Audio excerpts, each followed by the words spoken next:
নমস্কার বন্ধুরা, আপনারা দেখছেন ভারত টিভি বেঙ্গলি। আর এই মুহূর্তে আমি সুরজিৎ। আজকে আমরা রয়েছি একটি বিশেষ অনুষ্ঠানে, যেখানে হিন্দু, মুসলিম, খ্রিস্টান সব ধর্ম সমন্বয়ে দেয়া হচ্ছে গণবিবাহ। আর এই গণবিবাহের আয়োজন করেছে আলোয় ফেরা জনকল্যাণ সমিতি। কী ধরনের লোকজন এখানে আসছেন, কী ধরনের ভাবে বা কীভাবে এদের বিয়ে দেওয়া হচ্ছে, কতজনের বিয়ে দেওয়া হচ্ছে, আর তার সঙ্গে আমরা জেনে নেব যে কী ধরনের অনুষ্ঠানের আয়োজন তারা আজকে করেছেন। যে দাদা, প্রথমে বলুন এখানে এসে কেমন লাগছে? এখানে এসে তো একজনকেই মিস করছি, যে যেভাবে আমাদের গ্রহণ করত, যেভাবে আমাদের সমাদর করত, আমাদের ভালোবাসা, সেই ভালোবাসার মানুষটাই নেই। সত্যি তার সঙ্গে আমরা বিভিন্ন অনুষ্ঠানে এসেছি, বিভিন্ন যেভাবে ও বলেছে আমাদের যে কোনো অনুষ্ঠানে খেলাধুলা। আমার অবশ্যই এই আলোয় ফেরায় এই অনুষ্ঠানটা আসা হয়নি, প্রতিবারই আমাকে বলতো গৌতম, কিন্তু আমার নিজের জায়গায় কাজ থাকতো বলে আমি আসতে পারতাম না। আজকে নবনীতা ওর মিসেস গেছে, কালকে আমার পরশুদিন গিয়েছিল। নিশ্চয়ই আমি চেষ্টা করব, আমি একবারও যাইনি। ওকে এত মিস করি। ওর মতো মানুষ, ওর মতো কাজের মানুষ, মানুষ তো সবাই হয়, কিন্তু কাজের মানুষ কজন আছে? আমি সবসময় উদাহরণ দিতাম আমার তরফ থেকে, সবাই এক একজন এক এক রকম। গৌতম যেভাবে কাজ করতো, আর একজনকে দেখেছি আমাদের কালীগঞ্জের ওখানে, দেবাশিস কুমার, ঠিক মানে এত মানুষের সঙ্গে মিশতো, মানুষের কাজ করতো। তখন তো আমি, দিদি আমাকে তো বিধায়ক বানায়নি, কিন্তু এখন বুঝতে পারছি যে মানুষের পাশে থাকা, মানুষের জন্য কাজ করতে কত আনন্দ লাগে, কত ভালো লাগে। একটা উদাহরণ তো অনেকেই জানে না, আমি সেদিনকে গৌতমের বিশেষক জানতো না। এই খবরটা কি আপনি জানতেন না? হ্যাঁ, কারণ আমি একবার এসছি ওর অফিসে, এসে দেখি হইচই কান্নাকাটি সব হচ্ছে, কি না ইলেকট্রিক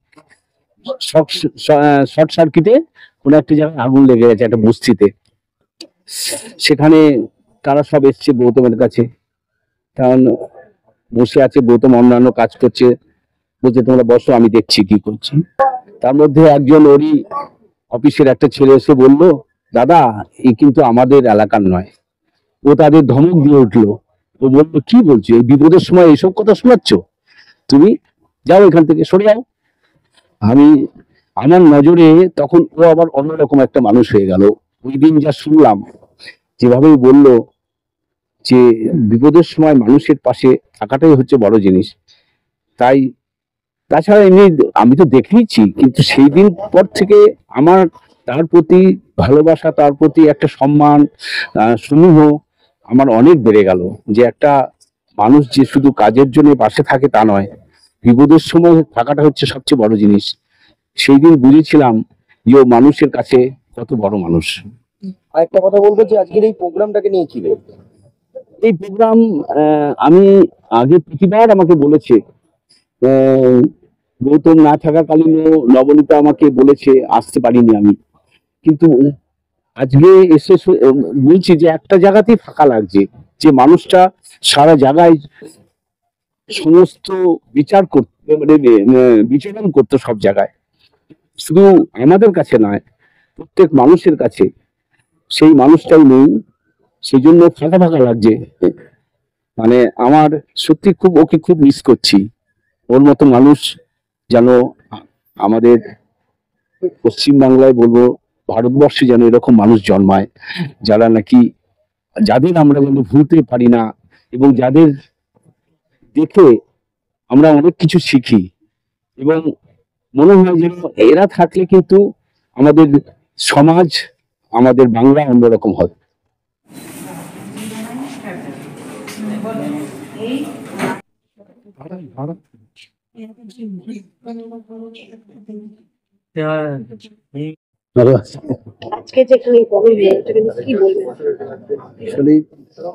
গৌতম হালদার এই ওয়ার্ডের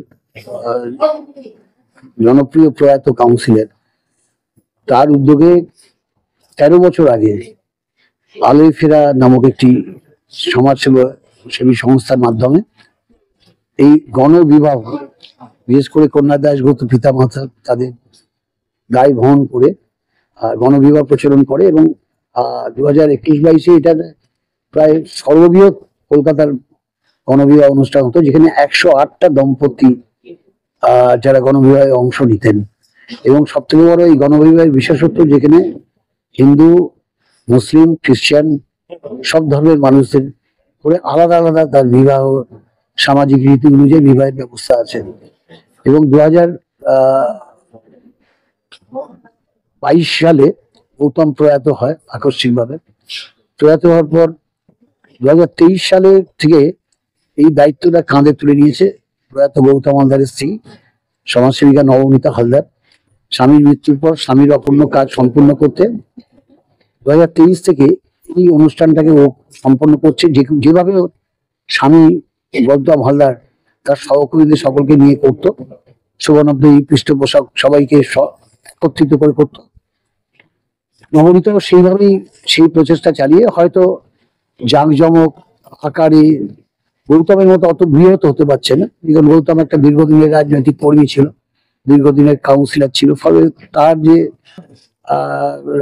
রাজনৈতিক ক্ষমতা বা সামাজিক ক্ষমতা ছিল সেটা অর্জন করতে নবনীতাকে আর একটু সময় লাগবে। কিন্তু নবনীতা গৌতম যেভাবে করতো ঠিকই সেই একইভাবে, সেই একই আড়ম্বরে এই গণবিবাহের অনুষ্ঠানের আয়োজন করেছে। গতবারও খুব সুন্দরভাবে সম্পন্ন করেছে, এবারও করছে। আমরা সবাই পাশে আছি, কারণ এটা একটা সামাজিক গুরু দায়িত্ব।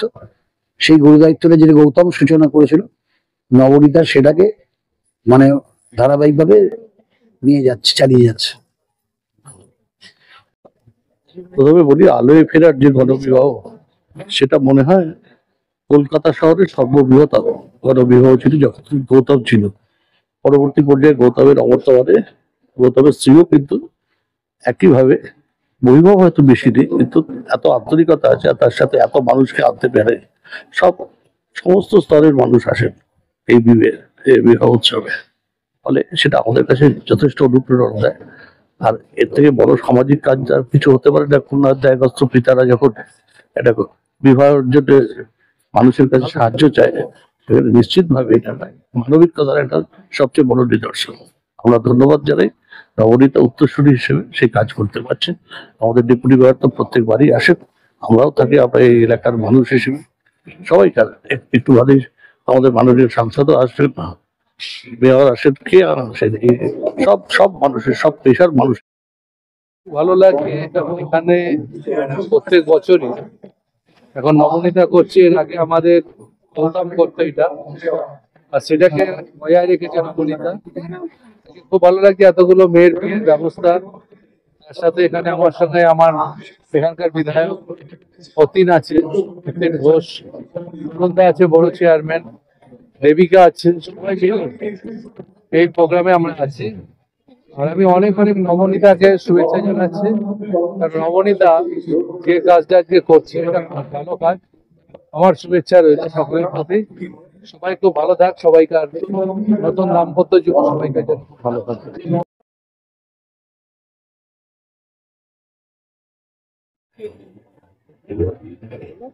একদিকে যখন রয়েছে দেশে জাতিভেদ প্রথা নিয়ে এখনো হানাহানি চলছে, ব্রিটিশ আমল থেকে এখনো পর্যন্ত সেই স্বাধীনতার এত বছর পরেও যেখানে ধর্ম নিয়ে এখনো হানাহানি চলছে, কে খ্রিস্টান, কে মুসলিম, কে হিন্দু, এই নিয়ে যেখানে মারামারি চলছে, সেইখানে আলোয় ফেরা কিন্তু নতুন পথ দেখাচ্ছে, যেখানে গণবিবাহে হিন্দু, মুসলিম, খ্রিস্টান জাতি ধর্ম নির্বিশেষে এখানে গণবিবাহ দেওয়া হচ্ছে। আর এই জায়গায় আমরা পেয়ে গেছি তিনটে ধর্মেরই ধর্মগুরুদের, যাদের কাছে আমরা যাবো এবং জেনে নেব তাদের মতামত কি এই বিবাহ নিয়ে। এই অনুষ্ঠানটা নিয়ে কি বলবো? সর্বপ্রথমে প্রভু যিশুর নামে সকল শুভেচ্ছা জানাই। আজকে 12 বৎসর আলোয় ফেরায় এই গণবিবাহ, আর সব থেকে নজিরবিহীন আলোয় ফেরায় যে এই গণবিবাহে দেখা যায় যে সেখানে খ্রিস্টান, মুসলমান এবং সাঁওতাল 4 সম্প্রদায়ের মানুষের যে বিবাহ, আমাদের পরিবারে দেখা যায় যে একটা পরিবারকে বিয়ে দিতে গেলে আমরা হিমশিম খেয়ে যাই, আর সেখানে আলোচনা দাঁড়িয়ে আজকে 12টা পরিবারকে তারা যুক্ত করেছে একসঙ্গে। এটা হচ্ছে নজির বিয়ে। এবং সেখানে আজকে আপনি কিছুক্ষণ আগে যেটা বলছিলেন যে ধর্মের নামে যেখানে হানাহানি, সেই নজির বিয়ে আজকে দেখিয়ে দিল আলোচনা সেখানে বিচ্ছিন্ন করতে চায়, আর সেখানে এক হচ্ছে আলোচনা খ্রিস্টান, হিন্দু এবং মুসলমান সেখানে এক। এটাই আমাদের হচ্ছে ভারতের কৃষ্টি, আমাদের ঐতিহ্য। অনেক শক্তি অসংখ্য শক্তি কাজ করছে বিচ্ছিন্ন, কিন্তু সামনে যেরকম রমজান চলছে, আমাদের যেরকম ক্রিসমাস যে ল্যান্ড পিরিয়ড চলছে, কিছুদিন পর আমরা দোল চলছে, সব মিশে একটা, যাতে আমরা ভাবি না, একটু চিন্তা করি না। দেখুন একের আনন্দ অনেক বেশি হয়। এই দুটোটাতেই ভালো থাকুন। মিডিয়ার বন্ধুতে ভালো থাকুন। এখানে বিভিন্ন রকম অত্যাচার হচ্ছে, অত্যাচারিত হচ্ছে বিভিন্ন জায়গাতে, সবকিছু বন্ধ করে যে যে যাকে প্রার্থনা ঈশ্বরের কাছে প্রার্থনা করছে, কেউ ঈশ্বরের কাছে প্রার্থনা করছে, কেউ আল্লাহর কাছে প্রার্থনা করছে, কেউ মায়ের কাছে প্রার্থনা করছে। আমরা প্রার্থনা করি সুন্দরভাবে এগিয়ে যেতে পারি, সুস্থ এবং বিশেষ করে ধন্যবাদ দিই যাতে এইভাবে আমরা এবং আলোচনা যেন আমরা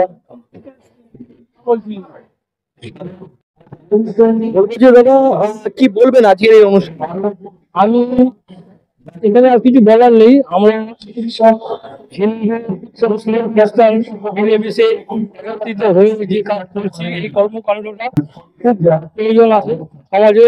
আমাদের এইখানে এইভাবে যেন আরো উচ্চতর ভাবে এই জিনিসটা তৈরি করা হয়, এই জিনিসটা আরো ভালোভাবে এগিয়ে নিয়ে যেতে পারি, এইটাই আমি সকল মানুষের কাছে আবেদন রাখছি। আপনি কি বলবেন? आज के अनुष्ठान के कहना चाहेंगे हम कि साथ मिलकर दफन कर दो नफरत में, साथ मिलकर दफन में। आज इंसान को मोहब्बत की जरूरत है। आज ये मंच है, एक गंगा जमुनी तहजीब का मंच है, अब हिंदुस्तान है। इस माठ में काला जो माठ है, काला माठ में सिर्फ कलकत्ता नहीं है बल्कि पूरे हिंदुस्तान में कल्चर वहाँ पर दिख रहा है। हिंदू मुसलमान सब भाई भाई बनकर एक साथ एक मंच में एक माठ पे जमा हुआ है। जो लोग नफरत फैलाना चाहते हैं उनके लिए तमाचा है, जोरदार तमाचा है। तुम लाख कोशिश कर लो नफरत फैलाने की, नफरत में बांटने की, हम बटने वाले नहीं हैं। हम एक खुदा के, एक ईश्वर के संतान हैं और हम एक फैमिली है, एक फैमिली बनकर रहेंगे। तुम लाख कोशिश कर लो अपनी सियासत की वजह से हमारे दरमियान दरार डालने में, नफरत डालने में, हम नफरत के बीच में नहीं आएंगे और ना हम नफरत फैलाएंगे और ना नफरत के बहकावे में आएंगे, बल्कि मोहब्बत से थे, मोहब्बत से है और मोहब्बत से रहेंगे। बहुत बहुत शुक्रिया। मैं मौलाना मोहम्मद वाजिद अली खान, জামা মসজিদ মন্ডলপাড়া কাশীপুর से। কিন্তু তিনটে ধর্মেরই ধর্মগুরুরা বললেন, এবং আমাদের প্রত্যেক কটা ধর্মগ্রন্থেই কিন্তু একই কথা রয়েছে যে সবার ওপর মানুষ সত্য, তাহার ওপর নাই। কারণ মানুষের মধ্যেই, মানুষের জন্যই ধর্ম, মানুষের জন্যই ঈশ্বর। তাই আসুন না একটু ভেদাভেদ ভুলে আবার এক হয়ে সব ধর্মকে একসঙ্গে নিয়ে গিয়ে চলি। আর এই মুহূর্তে আবার ফিরে যাব আমাদের মূল অনুষ্ঠানে, বিবাহ। চলুন দেখে আসি আর কি কি অনুষ্ঠান রয়েছে এই বিভাগে।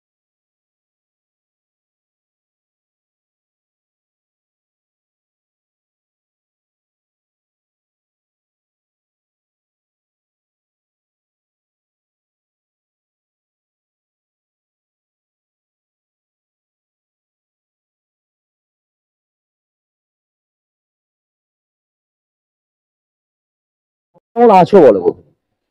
দেখতেই পাচ্ছেন। তো বলবো যে আজকে যে এতগুলো ছেলেদের বিয়ে দিচ্ছ, গণবিবাহ হচ্ছে, কতজন জনের বিবাহ হচ্ছে? যদি জন বলেন তাহলে বলবো 24 জন। মানে 12 জোড়া হ্যাঁ। বিবাহ হচ্ছে। তো আজকে তো সব ধর্মেরই ছেলে মেয়েরা এখানে রয়েছে, হিন্দু রয়েছে, মুসলিম রয়েছে, খ্রিস্টান রয়েছে। তো বলবো মানে এদের বাড়ি কোথায়, মানে কোন কোন জায়গা থেকে এরা এসছে যদি একটু বলো। কেউ এসছে সুন্দরবন থেকে, কেউ এসছে বীরভূম থেকে, কেউ এসছে বাঁকুড়া থেকে, কেউ এসছে মুর্শিদাবাদ থেকে, এরকম বিভিন্ন জায়গা থেকে এসছে। যাদের আজকে বিয়ে হচ্ছে তাদের কি দান সামগ্রীতে কি দেওয়া হচ্ছে এখান থেকে? ওখানে তো দেওয়া আছে, তবুও আমি বলে দিচ্ছি, জিজ্ঞাসা করছেন। ওখানে খাট আছে, খাটের সাথে সাথে বালিশ আছে, বিছানার চাদর আছে, গদি আছে, আছে থালা বাসন, স্টোভ, মশারি, কম্বল, জুতো, মেয়ের জামা কাপড়, ছেলের জামা কাপড়, সেই সাথে সাথে ছেলেদের সাইকেল। এবং মেয়েরা যদি কেউ বিয়ের পরে মনে করে যে তারা স্বনির্ভরশীল হতে চায়, তো তার জন্যও আমরা একটা করে মেশিনের ব্যবস্থা করে রেখেছি। তারা যদি মনে করে সেই মেশিনের সাহায্যে তারা সেলাই কাজ করে তারা নিজেরা স্বনির্ভরশীল হতে চাইবে, তো এই মেশিনের সাহায্যে তারা হতে পারে। সেইটা একটা চিন্তাধারা করে আমরা এখানে এই কাজটা করছি। কিন্তু এটাও, এই চিন্তাধারাটাও আমার নয়, এটাই প্রয়াত আমার এই অঞ্চলের যিনি কাউন্সিলর ছিলেন আমার স্বামী, তারই চিন্তাধারা। আজকের ওই অনুষ্ঠানটাকে নিয়ে কি বলবে, নবদম্পতিদের কি আশীর্বাদ দেবে? তারা আগামী জীবনে খুব খুব সুখী হোক, এই কামনা করি, ঠাকুরের কাছে প্রার্থনা করি। আমরা যেহেতু ঈশ্বরে বিশ্বাসী, তাই ঈশ্বরের কাছে প্রার্থনা করি তারা আগামী জীবনে খুব খুব সুখী হোক, তাদের জীবন আরো সুন্দর।